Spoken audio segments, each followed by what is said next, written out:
Sir, আমরা রামালা বিনতে আবু সুফিয়ান অর্থাৎ যাকে উম্মে হাবিবা নামে যিনি পরিচিত, ওনার পরিচয় এবং ইসলাম গ্রহণ এবং হিজরত এ সম্পর্কে যদি একটু বলতেন স্যার বিস্তারিত। বিসমিল্লাহ, আলহামদুলিল্লাহ, ওয়াসসালাতু ওয়াসসালামু আলা রাসূলিল্লাহ ওয়া বা'দ।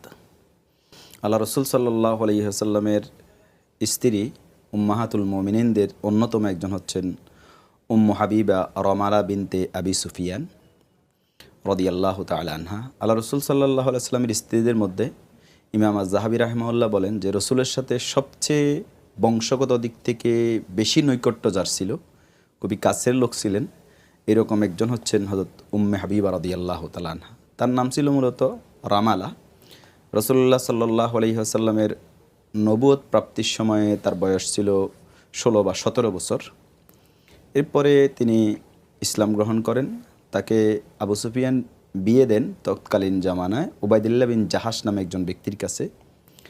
তো তার হাজব্যান্ড সহ তিনি হাবশাতে হিজরত করেন, ইথিওপিয়াতে হিজরত করেন।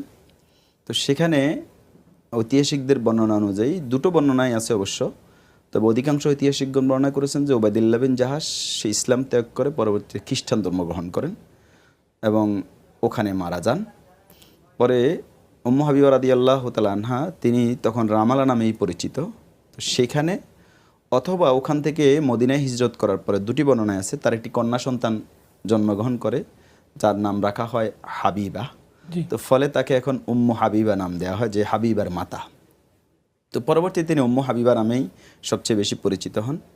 তো রাসূলুল্লাহ সাল্লাল্লাহু আলাইহি ওয়াসাল্লাম ওখানে থাকা অবস্থায় তার জন্য বিবাহের প্রস্তাব পাঠান। এরপর তিনি মদিনায় হিজরত করে চলে আসেন।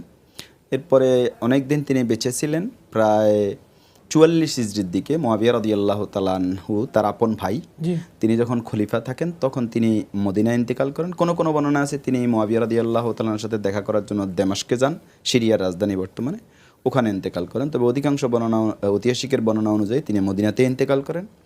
হাদিসের ক্ষেত্রে তিনি প্রায় 65টি হাদিস বর্ণনা করেছেন। তার থেকে মুআবিয়া ইবনে আবি সুফিয়ান রাদিয়াল্লাহু তাআলা আনহু সহ তাবেঈদের অনেকে হাদিস বর্ণনা করেছেন। তিনি খুব জ্ঞানী রাসূলুল্লাহ সাল্লাল্লাহু আলাইহি ওয়াসাল্লামের স্ত্রীদের মধ্যে অন্যতম একজন ছিলেন এবং জান্নাতুল বাকি বা বাকিউল গারকাত যেটাকে বলা হয় মদিনার গোরস্থান, সেখানে তাকে দাফন করা হয়। স্যার ধন্যবাদ। আমরা